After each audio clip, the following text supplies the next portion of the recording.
Hello everyone, this is Raman Modi and I welcome you all to Aashayein after LLB. कैसे हैं आप सभी लोग? आई होप आप सब लोग अच्छे होंगे।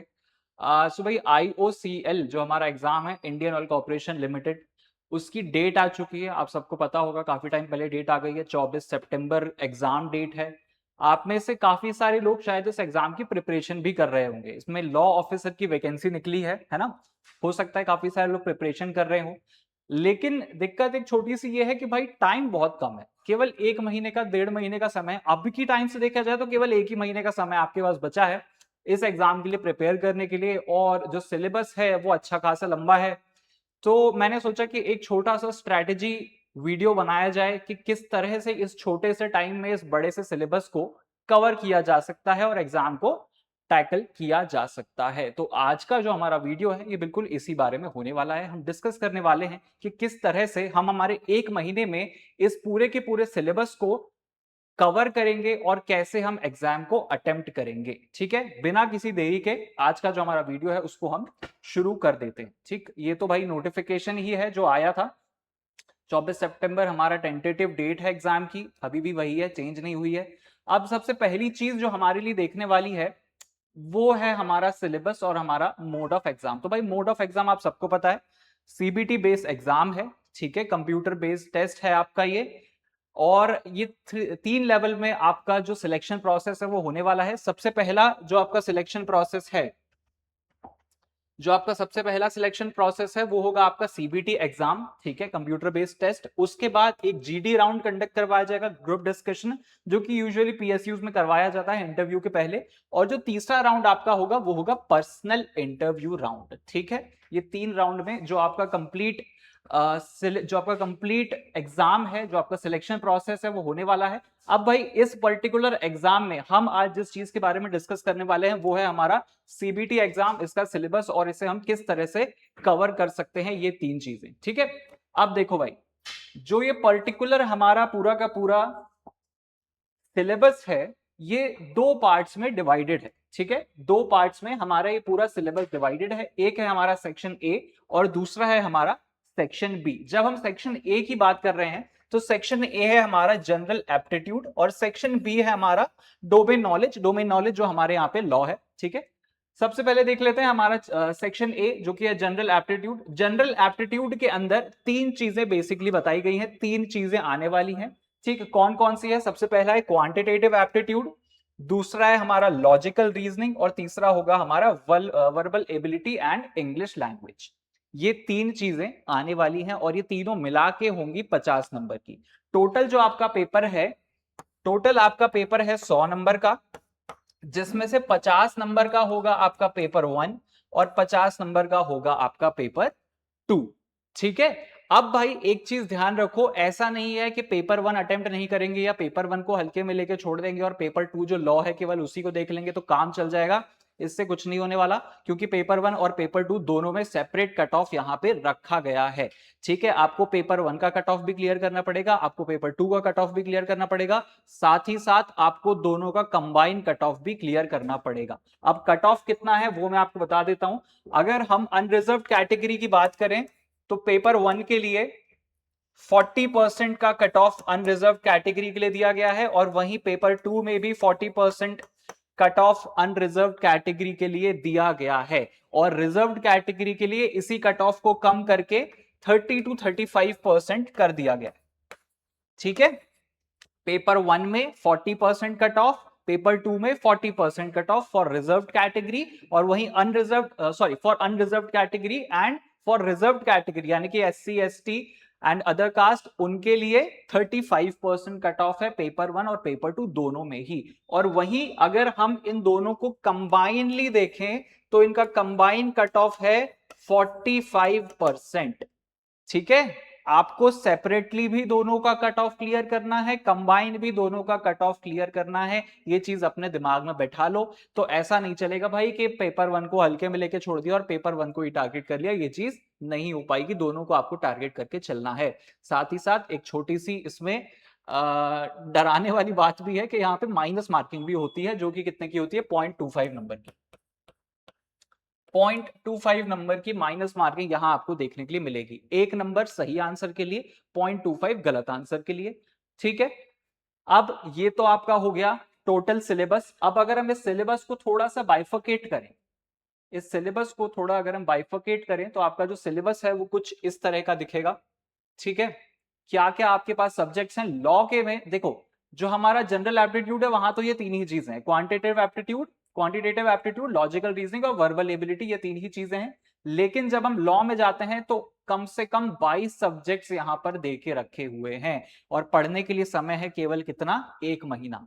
इसमें से आधे से ज्यादा सब्जेक्ट वो हैं जो आप ऑलरेडी अपनी जुडिशरी, एडीपीओ या फिर अपने कॉलेज टाइम में आप पढ़ चुके होंगे, लेकिन कुछ ऐसे सब्जेक्ट भी हैं जो शायद आपने आज तक नहीं पढ़े। कौन कौन से सब्जेक्ट हैं एक बार देख लेते हैं। देखिए क्या क्या है हमारे पास। इंडियन कॉन्ट्रैक्ट एक्ट है, स्पेसिफिक रिलीफ एक्ट है, सोगा है हमारे पास, sales of goods act, transfer of property act हमारे पास है, कंपनीज एक्ट हमारे पास है, इंसॉल्वेंसी बैंकरप्सी कोड है, कॉन्स्टिट्यूशन है, ऑब्वियसली बिना कॉन्स्टिट्यूशन के काम चलेगा नहीं। इसके बाद भाई देखो, पर्सनल डिजिटल डेटा प्रोटेक्शन, ये नया है, ये नया है, ये देखने को नहीं मिलेगा। पर्सनल डिजिटल डेटा प्रोटेक्शन एक नया एक्ट है। कंपटीशन एक्ट, ये एक्ट बहुत कम लोगों ने पढ़ा होता है, कंपटीशन एक्ट ज्यादातर एलएलएम में ये वाला एक्ट पूछ लिया जाता है, आ जाता है।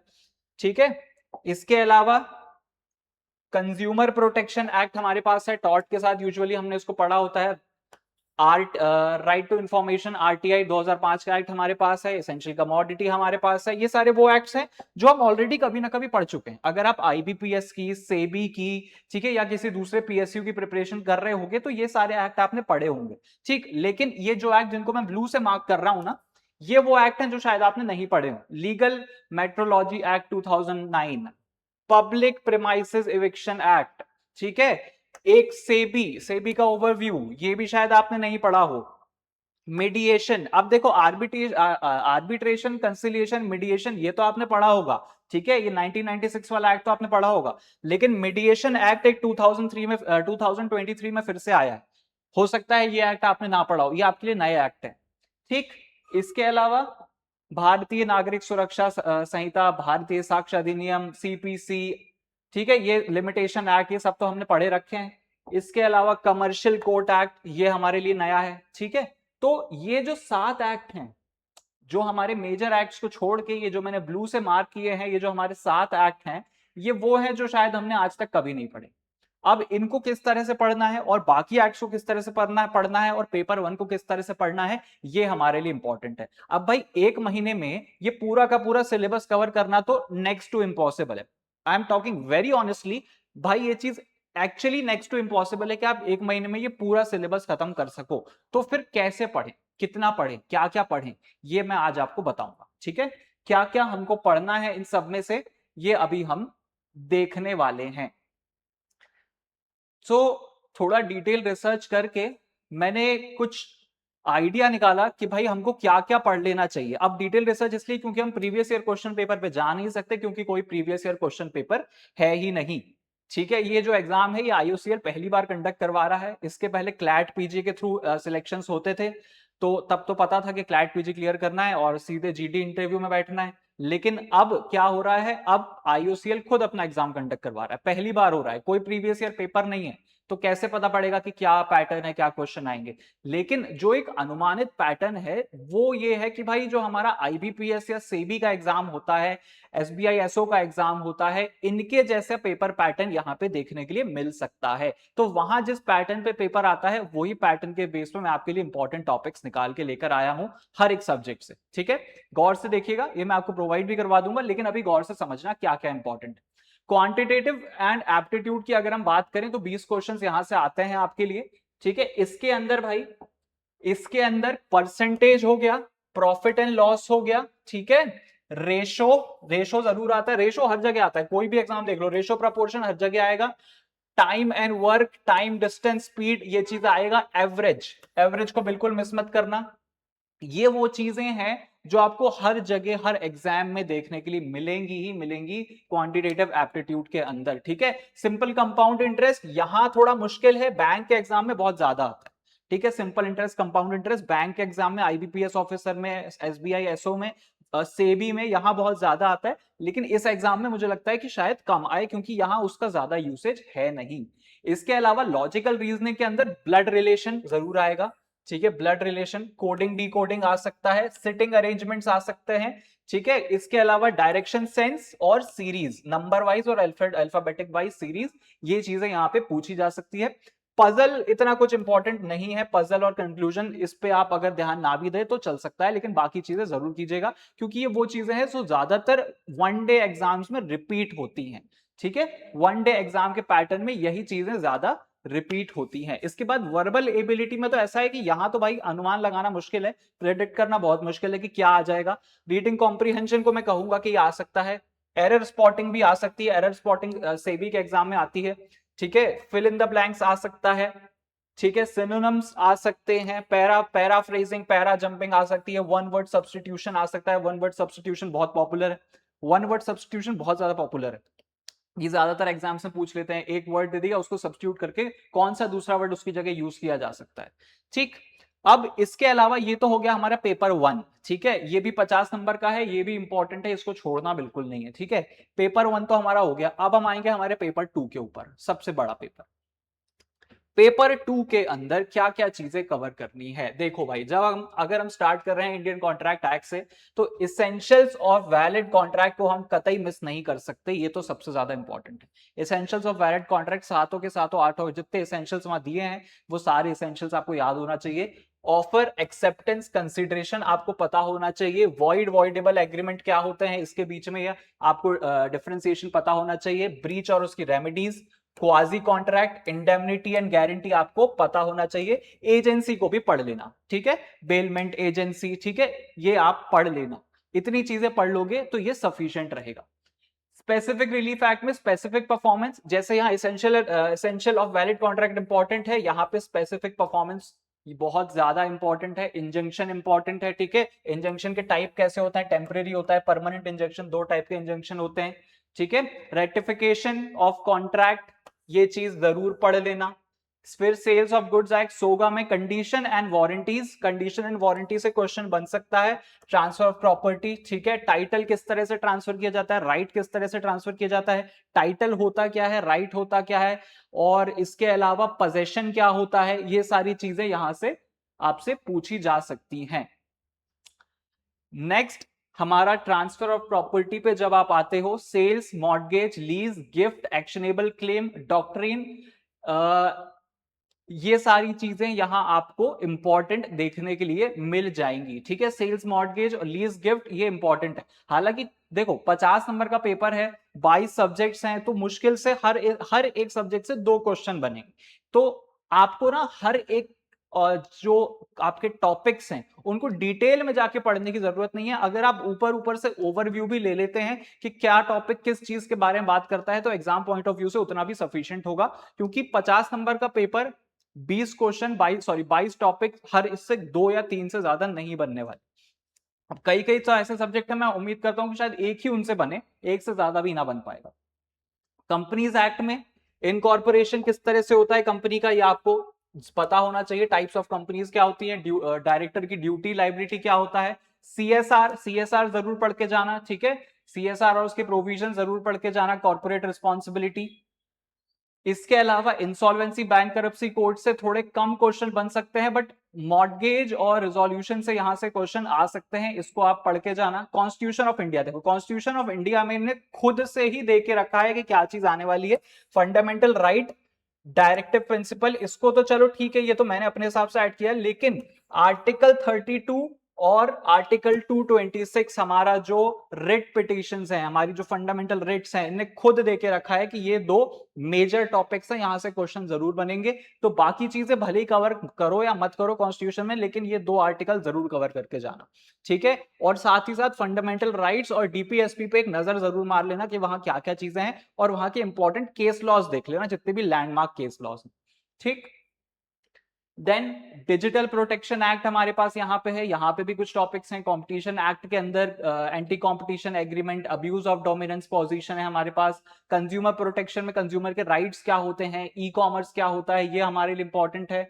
आरटीआई में आरटीआई का स्कोप, अपील कैसे लगाते हैं, ठीक है, ये चीज आप देख सकते हो। एसेंशियल कमोडिटीज के अंदर भी काफी सारी चीजें हैं। ऐसे बहुत, ऐसे सारे के अंदर मैंने आपको इंपॉर्टेंट टॉपिक्स बताए हैं, ये पूरा का पूरा मैं आपको प्रोवाइड करा दूंगा। ये सारा का जो पूरा डॉक्यूमेंट है ना, ये आपको हमारे टेलीग्राम चैनल पे मिल जाएगा। हमारा जो आशाएं आफ्टर एलएलबी का एक टेलीग्राम चैनल है, वहां मैं आपको ये पूरा का पूरा डॉक्यूमेंट प्रोवाइड कराऊंगा कि कौन कौन से सब्जेक्ट से कौन कौन से टॉपिक आपके लिए इंपॉर्टेंट है। उस पर्टिकुलर चैनल की जो लिंक है वो आपको डिस्क्रिप्शन में मिल जाएगी। आप डिस्क्रिप्शन में जाके उस चैनल को ज्वाइन कर सकते हैं और वहां से आपको इस पर्टिकुलर डॉक्यूमेंट की लिंक जो है वो मिल जाने वाली है। अब भाई आज के वीडियो का जो हाईलाइट है, ये देखो, ये तो भाई ये तो मैं जितना बताऊं उतना कम है, ये आप खुद से पढ़ के समझो तो ज्यादा अच्छा रहेगा। अब आज के वीडियो का जो हाईलाइट है उसको हम डिस्कस करते हैं।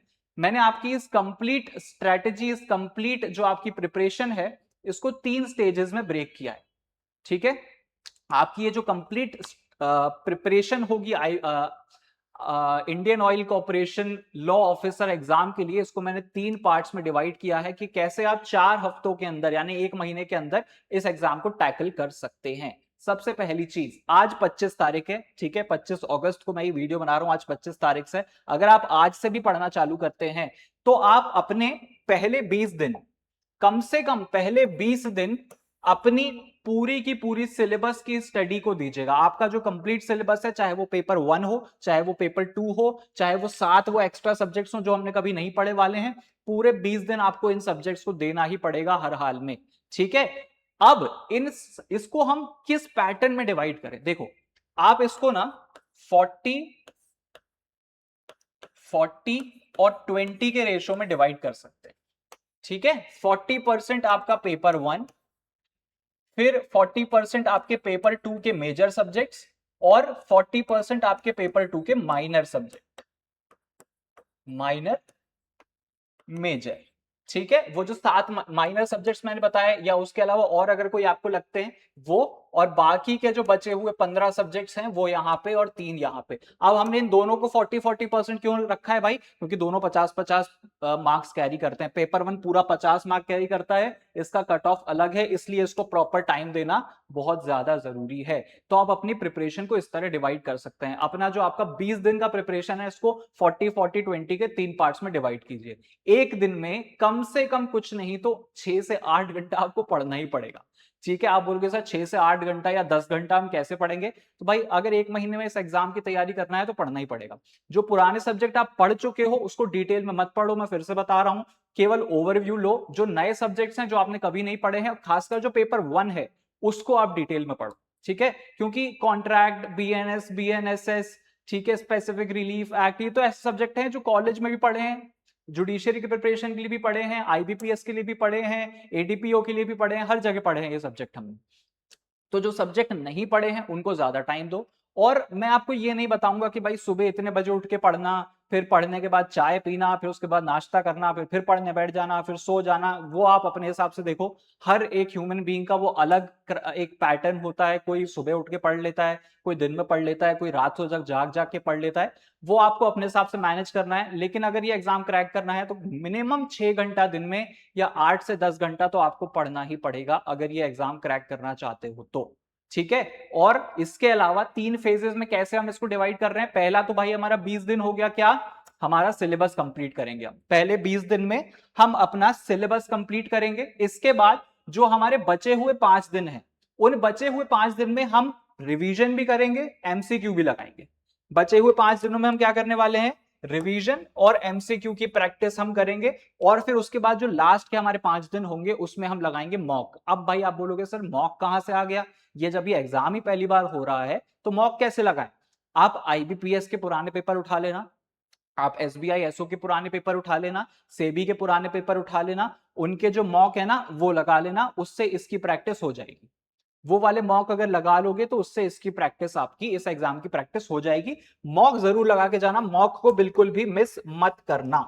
आपको एक आइडिया हो जाएगा पैटर्न ऑफ पेपर का कि किस तरह के क्वेश्चंस पेपर में पूछे जाते हैं। अगर आपने ये 3 स्टेज का फॉर्मूला यहां पे अपना लिया और साथ ही 40-40-20 वाला फॉर्मूला अपना लिया, तो भाई मैं कहता हूं कि अगर आप सही से पढ़ लोगे तो इस एग्जाम को क्रैक करना कोई मुश्किल बात नहीं है। और उसके बाद जीडी और इंटरव्यू पे भी ध्यान रखना, क्योंकि केवल एग्जाम क्रैक करने से कुछ नहीं होता, जीडी और इंटरव्यू में भी बहुत सारे लोग बाहर हो जाते हैं।